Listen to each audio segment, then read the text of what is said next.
Good afternoon, Internet.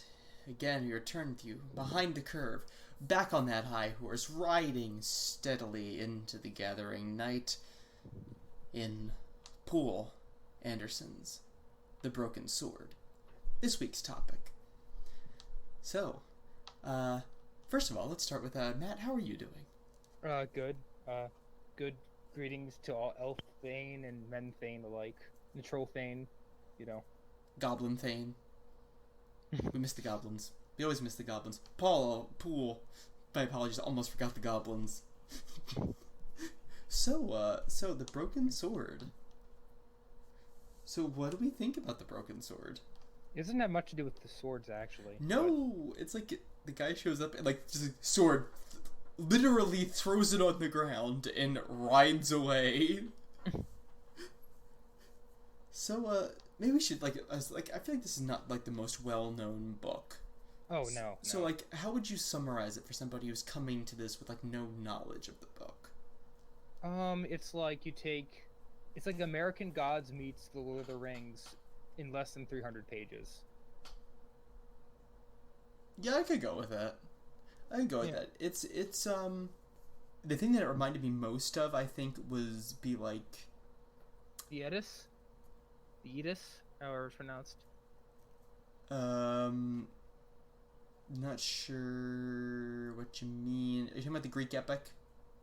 I think it's. Let me see how it's spelled. Edis. It's I thought it was Norse. Oh, Edda is an Old Norse term that is attributed to modern scholars as a collective two medieval Icelandic literary works. Prose Edda and Poetic Edda. My what I was thinking more is it reminded me a lot of Beowulf. It was written. It reminded me a lot of Beowulf. I think they mentioned Grendel somewhere in there. They did. You're right.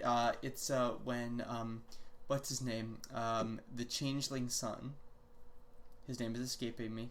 Not Scofflock, the other guy. The other, Volgard? Valgard, yeah. Valgard. When Valgard, he gets tired of hunting normal animals and he goes to hunt the blood of Grendel, or monsters of the blood of Grendel, or something like that. It's kind of like your first hint that other mythologies exist within the world. Yeah, no, it's interesting because there's so many mythologies that exist. It's kind of like all mythologies exist inside. Yeah, it's like Neil Gaiman's American Gods. It's just amazing, actually. It is the very book, not the inappropriate TV show. Yeah, but it's been a very interesting read. So for full clarification, Matt has finished the book. I have not finished the book. I'm about halfway through. But I haven't read it in a while, so we're gonna have to go a little bit leapfrogging on our knowledge here. Yeah, we're gonna bounce around a little bit. So, I know we actually brought this up last week, I think, when we talked about Norse mythology a little bit. Yeah, I don't really know much anything about it, really much outside of this book, but, you're going to say something about that, what you know? Oh, no, so I was just saying that, if you look at Norse mythology, and I think if you can definitely see it, once you become more familiar with it, you can see it, I think, especially in... The Lord of the Rings is one place you can really see it. Another place you really see it, I think, is in the early years, sort of the creation of, I would say, sort of the creation of modern Pulp Fiction through the lens of Dungeons and Dragons. You can really see. I see it in Conan. I see it in the mythology of Conan. Anyway, it does use a lot of Conan, but it also borrows a lot from Norse mythology. It borrows sort of how its deities work, the eventual sort of just assumptions of the world are very Norse. And even I would say The Lord of the Rings borrows a lot from Norse. It's a heavily romanticized, a very much Catholicized approach to Norse mythology, but definitely the flavor is very much still there. And I would say that if you read Seamus Heaney's translation of Beowulf, that I think that is something that really shows the actual very much power and both beauty and sort of desolation of Norse mythology is Beowulf. There was a lot of desolation. I felt like it was a theme in the environment.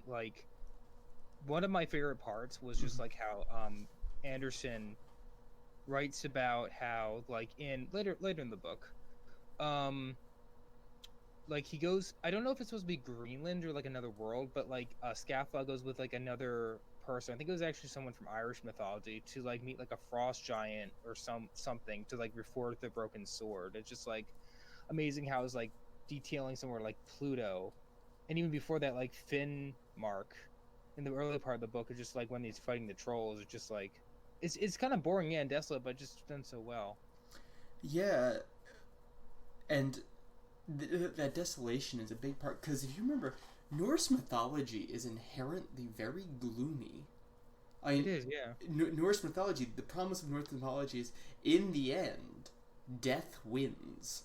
Like there is a heaven, but death is stronger than it. Like there's no like, there's like the even hope is temporal, which is very unique for a cultural mythology or a religious mythology. It's kind of funny. Like maybe this is kind of not to be a Jungian, but like if you read about like the Inuit, the Alaskan Eskimo and the Canadian Inuit, they kind of have that sort of like probably just formed from environment rather than anything like the gloominess of stuff, and they don't have happy tales either. It's like come to think about, maybe only like Russians because they became Orthodox are like an exception to this rule, but I don't count them. I mean, you probably look in Siberian mythology, it's probably the same way too. Interesting. That would actually be a really interesting comparison study to see if like uh Arctic people's mythology. Arctic people's mythology, are they all gloomy? Because, well, I mean, I'm obviously not an expert on Neither. like you know, an Alaskan, like native Alaskan, or uh, native Arctic Canadian First Peoples is the word. Canadian. That's the word. Thank you. Like I'm no expert on that, but I don't know. I've maybe heard one or two of those stories, but I can't think of any ones that are happy. Weird. That's actually a very. So, does being cold all the time make people gloomy? It would to me. Is that okay? That's actually a very interesting question. We should, somebody out there who is a expert in the literature of native peoples. We need an answer from you. Is this true? Thank you all four of our viewers. If any of you happen to be an expert in native peoples, please let us know. So Canadians. So Canadians. Interesting also that the Vikings also settled Vineland, which is in modern day Nova Scotia, I think in the 15th century. Mm-hmm. Interesting. Imagine their descendants. Oh gosh. Well, I'm trying to Why think. isn't there a Viking hockey team, Nova Scotia? The Nova The Scotia, Nova Scotia Vikings. The Nova Scotia Vikings. I think that's a question we need to send to the NHL office. Why isn't there a team in Nova Scotia called the Nova Scotia Vikings? Well, NHL, this is directed right at you guys. I mean, It's a good point. I mean, yeah. So to move away from, one of the things that I really actually enjoyed about this book was how well he captured sort of the ancient mindset, going back sort of into that mythological feeling. He really does kind of capture the ancient mindset. It's his characters aren't modern people in a fantasy backdrop. They behave like ancient peoples in a fantasy backdrop, which is, I think that's very immersive. and you kind of like get this sense that like I didn't really realize this until like studying the mythology of culture of Iceland, but like in Iceland, elves look like people. That's why they have like so much like stuff against them, and also the fact that they're isolated, so they have nobody to tell them off about like, oh, this is superstitious. So it's kind of fun. It's like it integrates very well. I think Anderson did that well. It's like, well, we're gonna have elves that are just like, you know, anthropomorphic, and I think that really works. It's like, I mean, there are like brownies and fairies, but they're like have little Smurf villages, and that's kind of a different thing altogether, you know. Right, and like the trolls are different. Yeah, Like, trolls are definitely not human, and right. the gods are sort of anthropomorphic, but not. I don't know. Yes. The interesting thing is, we have many anthropomorphized things. Dwarves don't even get described, at least so Oh far. no. They're like, it's like they're short and broad, and the guy has a big beard. Like, that's what we got so far on dwarves. And goblins, they live in caves. So I'm thinking this is like your favorite aspect, the whole the historical fantasy aspect of it, because that was one of my questions. Yeah, the historical fantasy aspect it has been very appealing.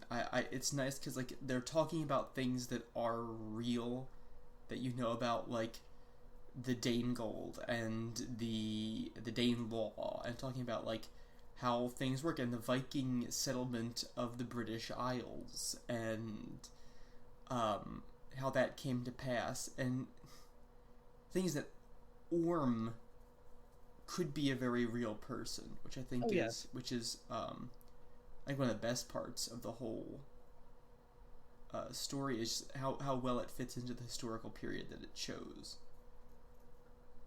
It's an actual medieval fantasy, like not. I'm looking at you, George R. Martin.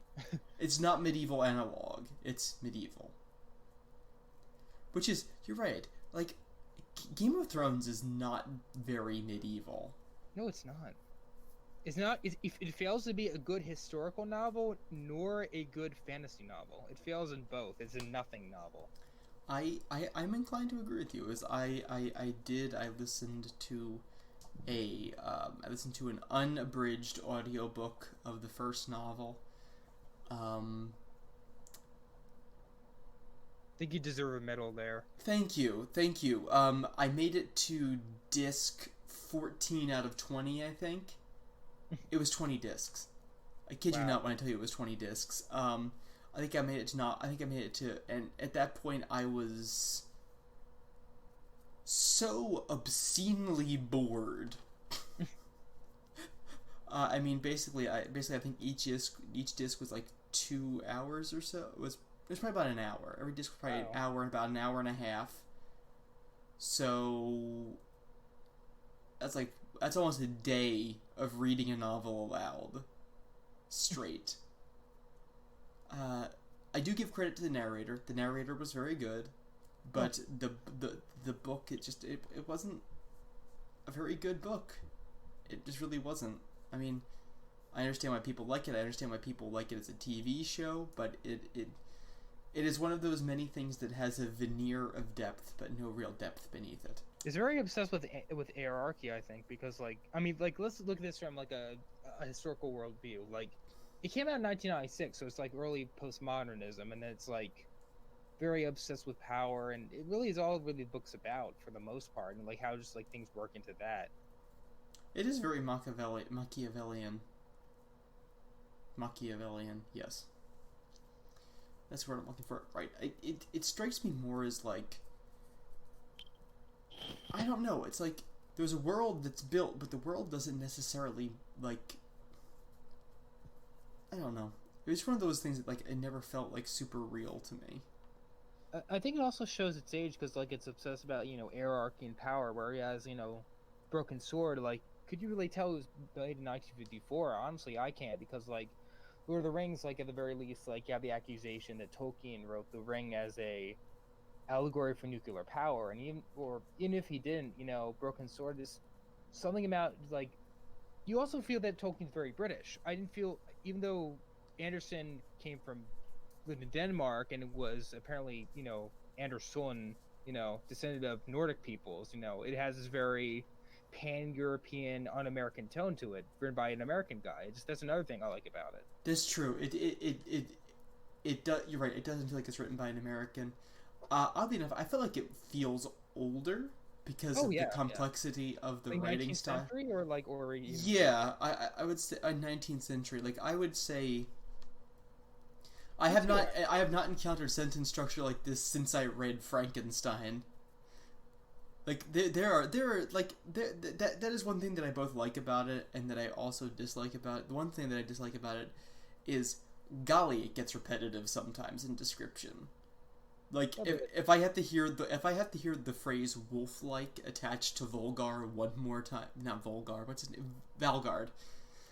If I hear like the phrase wolf-like or loping attached to him, it was like there's one chapter he's like, and he loped wolf-like. He used that same phrase 4 times in a chapter, and I'm like, What? I'm like, we might need to use something a little different here, but oddly enough, interestingly enough, I just thought of something that, like, of kind of famous authors in that, like, narrow sort of period, like that 1930 to 1950 mid-period. There are 3 really famous authors who all kind of wrote in that very heightened, very complex style, like a very much of a throwback style. I was thinking it was Tolkien, Anderson, and Lovecraft. Lovecraft all wrote in that very, like, they wrote very archaically for their time. You mean like how Lovecraft would say man of science of scientist and like Yeah, I think that actually kind of was kind of his draw in some ways. I think I agree with you on that. I don't know if it has to do with anything, but I just thought for some reason I just kind of connected those 3 people using like really intense language. So you think Lord of the Rings and Broken Sword are very similar? I think they're similar in that their great granddaddy is Beowulf. That's true. I think you could argue that they're cousins. I think you could definitely argue that they're cousins. I don't know how closely related they are, but I think. Well, they were both released in 1954. I mean, like kind of the same time period, which is interesting. What they took with what they knew at that time. Their connection, their treatment of elves is different because they have both because they both have some striking similarities, but also some very, very noticeable differences. I think elves are immortal in both. Elves are kind of immortal. Elves are kind of soulless in both. They're outside of, like, they're kind of outside, like, in all of the, like, in both texts we see sort of like this human plan for religious salvation, I would say. Would you generally agree with that in both? There's some form of eternal salvation for humans that elves are not offered. The gift of men, you mean? Well, in a certain way, yes. I mean, the elves seem uncaring towards the gods of any religion, it seems. Yes. Like, kind of like they're exempt from death, but maybe they're, like, annihilated or something, or they reincarnate. That's a fantastic question. I don't know. Maybe there's an underworld. Maybe there's... I mean, that is one thing that I really do like about this book, is he doesn't lore dump. He, like, anything that you find out about the world, you're going to find out in narrative. That's true, though. So there's not, like... There's a little note in the beginning and the end, but you're right. Other than that, you really, like, it's kind of perfect. That's how I would do world building, honestly. It's very good, because you experience the world as you go. Though I do say that a lot of times during the time lapses, there's a ton of telling and not a lot of showing, and there's a lot of time lapses, which is I think, to me as a writer, that's kind of a drawback. It's like, and during these next several months, during these next several years, like a page, like say, and there was this other guy, and he looked like this and did this, and then there's this other guy, and he looked like this and did this, and it's like, that's very much in character for, like, it's in character for the genre. It's also in character for the type of book that it fits in with the mythological tone. So I don't mind it, but it does. I think I think it helps deepen its mythos, but it doesn't help its novelness. Does that make sense? I can't help but think that, like, at least with, like, Tolkien and maybe in the Silmarillion and maybe Anderson, they were, like, maybe more aping the Bible. Like, you know, Abraham lived 40 years and died, and then, you know, real life, it's like, well, you know, this happened and this happened, and that's really what I like about modern writing, is like the focus on character and perspective to a certain extent. So, like, I don't. It's not that it's unrealistic. It's like the details kind of like matter, you know. Oh no, you're right. The details do in fact matter. Like it does matter what the witch does. It does matter, what this, yeah. But I actually kind of like going back to the comparison with Tolkien. Mm-hmm. That I think what Keely wrote, and I kind of wrote this like in passing, that like Keely felt that Tolkien kind of tried to make one side evil and the other not, in a way, without even describing, the character much of Sauron. But as for um, Anderson, that he feels that that there was a central character trapped between that conflict, which is Scaflock, and the interweaving of the Christian and mythic pagan worldviews, unquote. So he kind of felt like there was like a neutral portrayal of both uh, sides, if that makes any sense. Like they're just here, they just do stuff, and they're fighting, but they're not. One's not necessarily superior to the other, because we know how it ends anyway. No, I do agree. I think that is a difference in the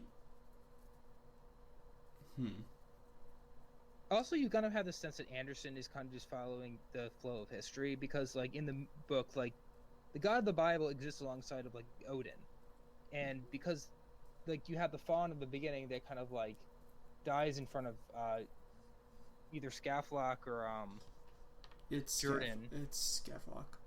Scaflock or Valgard, but like it's kind of implied that like the popularity of whichever religion kills off like the mythological creatures of the other, and that's kind of like you don't really have a comment on good and evil. You just have to do a comment on popularity and how that shapes the world. So even if like I can see why Keely appreciated that, because it kind of takes a neutral stance of just like telling history. Whereas Tolkien, doing different approach, he's not really writing history as much as Middle Earth took place in real world, but he has to have this, Catholic allegory of good and evil, and I don't know, Melkor is Satan, and like, I don't know, like that's how I like the Anderson better. So, I mean, yeah, you're right, because they're written for different purposes, and I think the different purposes show. As to which purpose is more noble and which purpose is better, I don't think that's necessarily mine to say. And I will say it also alters because one is being written in the real world and one is being written in a fantasy world. True. Yeah. So what is being written in a fantasized version of our world, and the other one is being written in an anthropomorphized version of a fantasy world. So there are. Yeah, I mean, like, but at the same time, you know who Michael Moorcock is, right? Yes, I do. Yeah, he kind of felt that he sees Tolkien's political alignment too much in Lord of the Rings, while Anderson was kind of kept neutral. He believes that, like, Tolkien, in a broader sense, Tolkien kind of wrote in a great. Well, he kind of wrote this more in an updated version called Epic Pooh, which was kind of against Tolkien. That Tolkien kind of wrote in a childish sort of way, and that he didn't like that Tolkien stuffed allegory in his works of Catholicism or English nationalism, even though Tolkien claimed he hated allegories, and that he had a very romanticist national version of England called Merry England. I don't know if you ever heard of the concept. I know of the concept. I would use Tolkien's private writings against Moorcock. I would also use the fact for that Merry England or his English nationalism, or well, that's kind of both. His English nationalism is. I think that what you see here is you do see the invade. This is where you have post-structuralism start to appear, and post-structuralism saying we can't trust the writer to say what they meant because the text is only what they mean. And I think what you're talking about is very much a symptom of post-structuralism, which is a terrible way to approach literary criticism. And I think we're starting to understand that now, that post-structuralism doesn't work as a form of literary criticism, but it was just getting started sort of in this 1950s, 1960s period. This is when it was brand new. It was against structuralism. And classical fantasy... 1978, but I can see what you're saying. I mean, like, That's right in there. For what I understand, like Moorcock is on like the left. He considers himself an anarchist because we all know that works. But It totally works. yeah. So I can see like that root of anti-structuralism, anti-hierarchy, but I Perhaps, can't perhaps you tell. can define what you mean by hierarchy. I don't see how anarchism is is pro hierarchy. To be honest, you just hate structure. You hate leadership. It's like critical theory. You just don't like. You don't like power. You're allergic to power. Power bad. Yeah, that sounds like post-structuralism. But I think what Anderson was that he was saying that Tolkien was kind of like this nationalist who had this like Merry England version of, even though he didn't intend it, it came out of his writing, sort of like in a Freudian way. It's kind of like Tolkien's Freudian slip, if you will, is English hyper-nationalism, whereas Anderson is the recipient of fascism, of not Tolkien's crypto-fascism, but Nazism. In Anderson's life, as a boy, he had to leave Denmark because of Nazism. So he knows firsthand what fascism is, and he views Anderson's book as an anti-fascist novel that isn't involved with nationalism and sees this kind of pan-European vision where all mythologies exist, and kind of one that favors freedom in his works. And honestly, if you look at Anderson's life, I did my research, he considered himself a right libertarian throughout his life, and he was also someone who also, I see this again in The Broken Sword, he valued the opposing side's views. Like, again, he doesn't see one side of good or evil, he just sees them as there.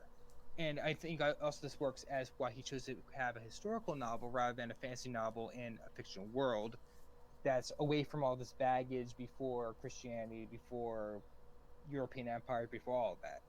In a nutshell, Anderson doesn't involve himself with nationalism, and Tolkien does, and that's why Moorcock thinks Anderson is superior. That's an incredibly random reason. No offense to Mr. Moorcock. That is a little bit out of left field. Again, I'm going to counter with Tolkien's personal writings. I would say his stance on if you should ever see the his response to Nazis. He had a response letter to Nazis. And I think it was one of the most epic roasts of the Nazi state. It was they asked him if he'd be interested in publishing The Hobbit in German, and they asked him if he'd be willing to edit something. I forget what it was. It was something about connecting the elves to Aryans, and at which point he gave a letter back to the German state in which he told them precisely what he thought of them and their cockamamie views, and that he regretted that he was not a Jewish man to be of that blessed race from which Christ came. So I think accusing him of hyper-nationalism or some sort of fascist connection is highly misguided. And I do think that people who view Tolkien's... I know there's a movie coming out about this, that view this whole thing as an allegory for World War I and England. People have been trying to make those connections for years, but his personal writings go against that connection. I will trust the author over I'm going to trust the man who wrote it over the man who read it. Here's the thing, though. Let me finish. Okay. My concern here is that we're getting down into the weeds. I think calling a work childish or inferior because you disagree with what it endorses or with what subtext you read into it, that is again a matter of taste. I'm gonna go with. I think there and again, this is the problem with comparing any literature, is you're gonna say the depth of the statement. I mean, is more ambiguous evil perhaps more realistic? Indeed, indeed, evil is ambiguous, but conceptual evil. But you have in an epic fantasy like The Lord of the Rings, you are dealing with personified evil. You're dealing with personified goodness. You are dealing with concepts. And this is going to be where I think that Anderson, even still, is low fantasy, and even still, Tolkien is high fantasy. It's not to say one is better than the other, but that is to say that in Tolkien's world, the characters face what would be psychological effects. When they would face psychologically, they face it in person. They face it personified. It's like in Never-Ending Story, going through the swamp of depression. The character's not just dealing with depression, they are moving through an actual physical embodiment of depression. That is what separates, I think, high fantasy from low fantasy. In low fantasy, you do not have Anderson's characters fighting the monster of depression. You have them dealing with guilt. They're not fighting the monster of guilt. So that is where I think they're separated. And I think to say that one of them is better than the other simply based upon the mode in which they operate, I think that is not childish. I think that is somebody grasping to ridicule something they don't like and represents everything that they don't like. Okay, so 3 things. I think you should read Epic Pooh yourself, because I'm not doing a very good communicating its messages. But I think I like how in that essay how Moorcock used a lot of quotes and compared it with Tolkien, and kind of was hilarious how much it was actually mirroring Millen's Pooh in its writing style. But the second thing is like you said earlier, that it all comes down to relative preferences. So I'm just confused, not so much accusing you of something, but it sounds like you're the relativist now, because or you're just saying that like a allegorical high fantasy work should be paired with a low fantasy historical fantasy work, or just like everything comes down to relative preferences and there's no way to build a better or greater story than some other story? My apologies. What I was trying to say was that it seems like Moorcock's criticism comes down to his personal preference. Okay. So That's you're not a postmodernist. Okay. I'm not. Okay. I'm just trying. I'm just trying to say that it seems like Moorcock's criticism comes down to his. I don't like structuralism, because classical fantasy is highly structuralist. It is very universal. I think that's, if you read Tolkien's personal writings, you do see in it that there is definitely a great vein of that sort of the universal mythos, which is a very structuralist, a very Jungian idea.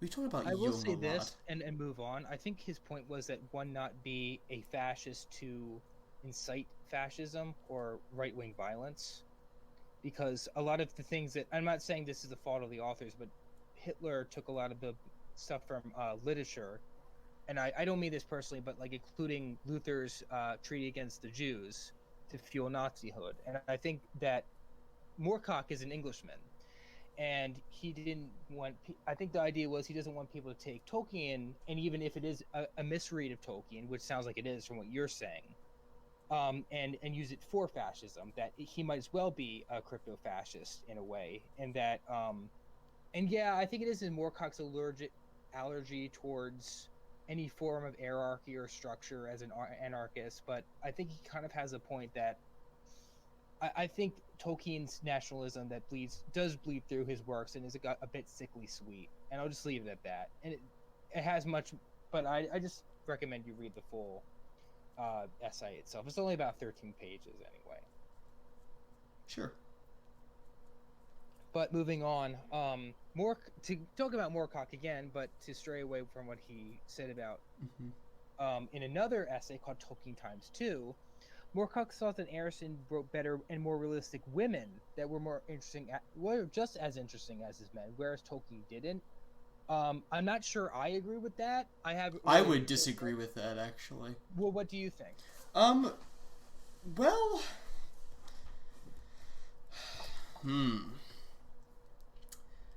I don't think I would be controversial when I say that both The Lord of the Rings and The Broken Sword are very female-centric. Or, sorry, very male-centric. Very male-centric. Very male-centric. I'm sorry. I meant male. I said female-centric, didn't I? Yes, you did. they're very masculine fantasies. I'm gonna say in Lord of the Rings. Here's what I'm gonna say. I think you have a Elfrida is a very good character. I think in the Broken Sword, Elfrida is I don't want to say very good, but she's at least a good character. Elfrida. Is she the mother of Skaflock? She's the yes, she's the mother of Skaflock. That being said, women I think are more objectified and sexualized in Anderson's work. They're definitely more sexualized. I think so, yeah. But I think are they better written though as people? Are they more believable? Elfrida's very believable. Outside of that, I have not encountered one. I think in Tolkien you have like maybe two prominent female characters. And one of them is intentionally unrealistic. Of course, but the other one is an epic battle hero. Mr. Moorcock, I'm not sure I can disagree, but I definitely can't agree. Sounds like you have to read the full thing. That's a... I don't know about that one. Neither one is exactly...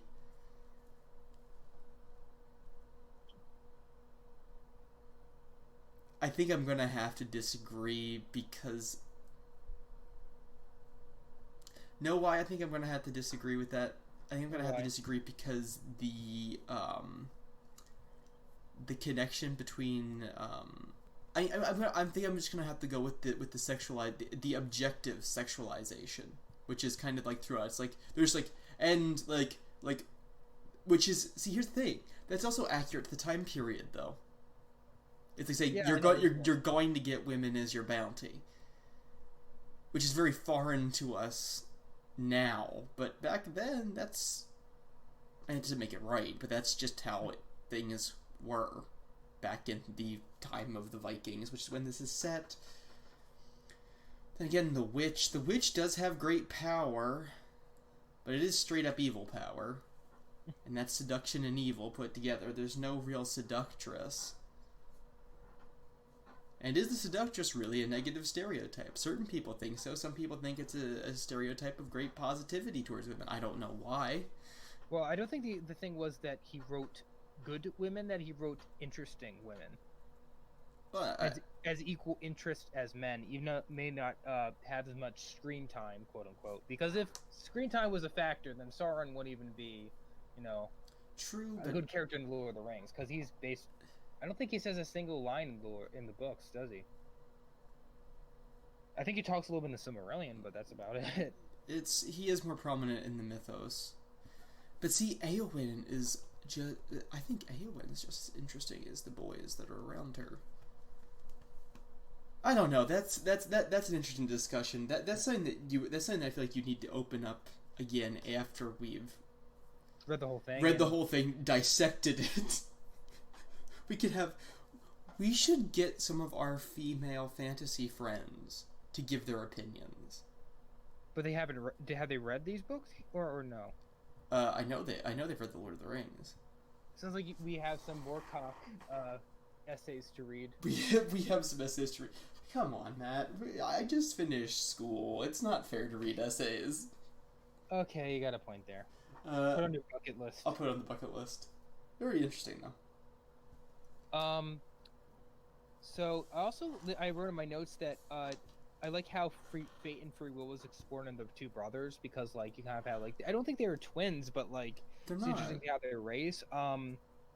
Keely felt that Valgard wasn't as interesting as Skaflock, and I think I found Skaflock cooler just because he does more stuff. And really, I felt the opposite true. I thought that Valgard was more interesting than Skaflock. Oh, because like Valgard's evil, or what? Because here's the thing, Valgard is like, you hate him, but you also feel for him a little bit, and he's interesting. He actually, like, you see like the consequences of what he does, but like, you hate it, but also Scaflock, he's annoying because all he does is talk about how good he is at things. That's true, though. He was bragging songs is like half the book. I know! He's really annoying, and he's actually kind of shallow. Like, the one thing is, like, the one thing that I didn't like about Imric is I feel like a lot of the characters around Imric are more interested. Not around Imric. The characters more Valgard. around. Not Valgard. The characters around Scaflock are a lot of times more interesting than Scaflock. Like the Fawn is more interesting than Scaflock, and Scaflock's just like gape-mouthed in the corner. I love the accent in the audiobook for the Fawn. I know. It's just. It's like a Greek metrosexual. To me it's like I was thinking French guy with a cold the entire time. It was like, I have come from the Southland. It's like slight accent. Okay. Mr. Tumnus, you have a flu? Mr. Tumnus, you have the flu? Question mark. Oh dear. Wow. Alright, so final verdict. Do you like Broken Sword of Lord of the Rings better, having not read the Broken Sword fully? Okay, so here's the thing. Having finished... Well, have you finished Lord of the Rings either? As a matter of fact, I'm listening to them. I'm going back and forth between them on audiobook. Because I've listened to the audio drama of Lord of the Rings many times, but I've read the first 2 books. I never finished the 3rd book. Oh. But I do, but I have studied Tolkien. You know that I've studied Tolkien for a while. Oh, yes. My honest opinion, I do like both. There are certain things, there's certain things that I agree. I despite the fact that both have both have very lovely narration, I prefer Tolkien's narration. I prefer Anderson's dialogue. Oh. I think Tolkien's a better poet. I think that's... Anderson doesn't rhyme, but I think it's because it's like it's supposed to be, oh, this is Danish. Yeah, it's... Even still, I think Tolkien is the superior poet. I think Anderson's the superior writer of dialogue. Though I would say, like, the Lord of the Rings, the beginning of the Lord of the Rings has very good dialogue. However, sure, like, the rest of it has very, very little dialogue. That's true, though. So it's kind of like... Hear the trees. Hear the trees. Look, trees. More trees. Hey, look, grass. Hey, the horses made it home. Obviously, in worldview, I'm going to agree more with Tolkien. You would know this. I don't know. Personally, I would say that I still prefer... I prefer the Lord of the Rings. I think I prefer its tone. I think I prefer its sense of humor. Though I really do like Anderson, because I think Anderson is... Because Anderson nails the mythological tone. Oh, yes. He totally nails the mythos. It doesn't feel like a fairy tale. Whereas I think it's intentional that Tolkien's does sound more like a fairy tale. It's meant to be a fairy tale. That's why I actually don't like Tolkien, because it's like it needs to choose its tone. Like, it kind of like can't be half that, half mythic. You know, like either you're Dunsany or you're Anderson. You can't be both. I think you can. I would say I think you can definitely hit both, but I think as of right now, I'd still prefer the Lord of the Rings. But I do really want to finish the book, because I think it is a very good book. My recommendation would come with cautions, though. It's a bit mature. It is a bit mature. That's so, like, there is a good bit of gore and troll gore. There is nudity. There is a... Would you even describe it as a rape in, like, the first 10 pages? I don't know. I don't quite remember. With the troll.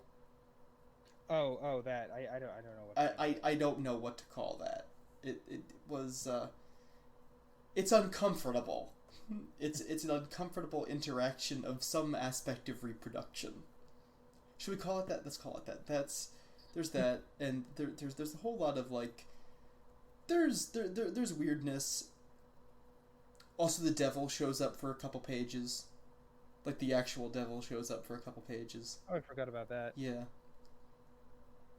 So anyway, that's I would recommend it with caution. I'd say I'd recommend it for mature people. Like, it's a good book. It nails that Nordic mythological tone, very descriptive. It also nails the alien mindset of non-human races. Oh yes, oh yes. Yeah. All right, so moving on to questions. What kind of questions do we have this week? For you. Okay. Will there be a Blood Covenant novel/story set in a time with 20th century technology? Good question. Quite possibly. There quite possibly could be. Though I will say, if it was, it'd be set in the time before the book that you've read now. Oh. Yes. Oh. Yes. I can't wait to see cats with spiky hair with huge swords. It'll be interesting. It's fun. It's one of those things like where it's you've kind of invested in a world, and not every story needs to be about building the world or about the same plot line. But once you've invested in a mythology, you like to keep your stories somewhat connected to it, not a slave like to John it. Harrison. Yeah. Oh, I have his book if you ever want to read it. Oh, thanks. Short stories, feel good. I think. Cool. Science fantasy. Yeah. No. The key. I kind of like the. I like the idea of having a world that like your stories take place in, but I don't like having the same story following the same, like, no character should have 13 books about them. The Tabitha cycle. The Tabitha cycle. Oh my word. I would hate that so much.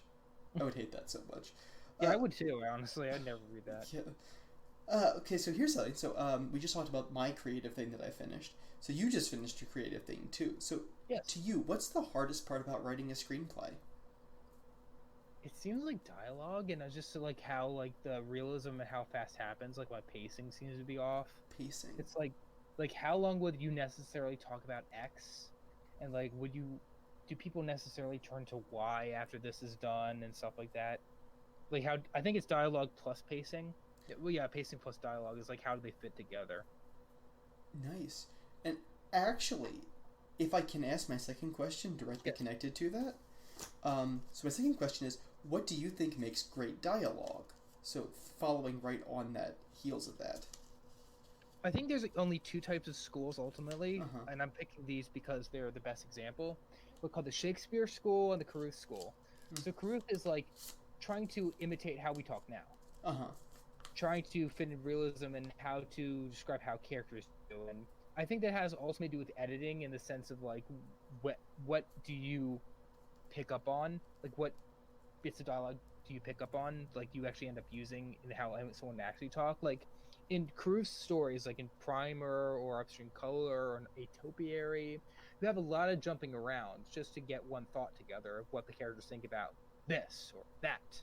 So you have to like really focus for that, and that's a bit hard to do. I'm trying to imitate in the creative thing I'm doing right now. Yeah. That'll be possibly talked about on the next podcast. I see that. Do you see that dialogue? Just to like have a little rapid trail, but do you see a good realistic dialogue style in my script so far, or what? I see the start of one. I don't think it's quite fully realized, but I see that. I do see that style. Yes. I mean, you got to start like that is like the hard thing of doing it. Like the Carruth School, you got to be like, well, you know, people would talk about going to the bathroom and like trail off and right. Uhs and ums and stuff, and I rarely see that. I think it's a really underdeveloped writing style that I think has a long, good history ahead of it. But the other school I call the Shakespeare School, where you have completely unrealistic dialogue that's trying to move a theme forward through people talking about basically philosophizing. You also see that in like the Socratic dialogues. Yeah. And again, nobody talks like that except for maybe really isolated people who like on a raft But a bunch of philosophy majors who are in a raft in the middle of the Pacific, nothing else to do. Yeah, and it's hard to write also because you have to be like you have to know your stuff. But I think maybe it's a bit more realistic. A kind of halfway point between this is kind of like the dialogue of the movie Brazil. That was some interesting dialogue. Yeah, and but other than that, I think it's either one or the other, and I prefer the Carew School because I just think it's endlessly interesting, and I hope one day to write all my scripts, most of my scripts like that. So Interesting. that's how I think it ought to go. Cool. Nifty. So, what are some elements that you think make a story timeless? My second question. Oh my. Makes the story timeless. I think that it speaks to a timeless issue. I think it creates a character. I think it needs characters who are relatable, lovable, as in they're characters that you can root for and that you can empathize with. So you have to be able to love them, empathize them, and finally, the main issue needs to be timeless. Like if you're dealing with I think that's one reason that you can't get rid of epic fantasy is because everybody has to deal with evil, and that's evil true. Is always going to exist. Evil is it's anti-utopian in a way. Yes, it is. So, yeah, no, I would say that it deals with a timeless issue, or that it has some sort of why would people still watch old science fiction? It's like, oh, it's not dealing with it's like, why people watch stuff about the Cold War now? It's like, we're not dealing with the Cold War. We're not worried about getting nuked by Russia. But there's still something that sticks around if it's a good story.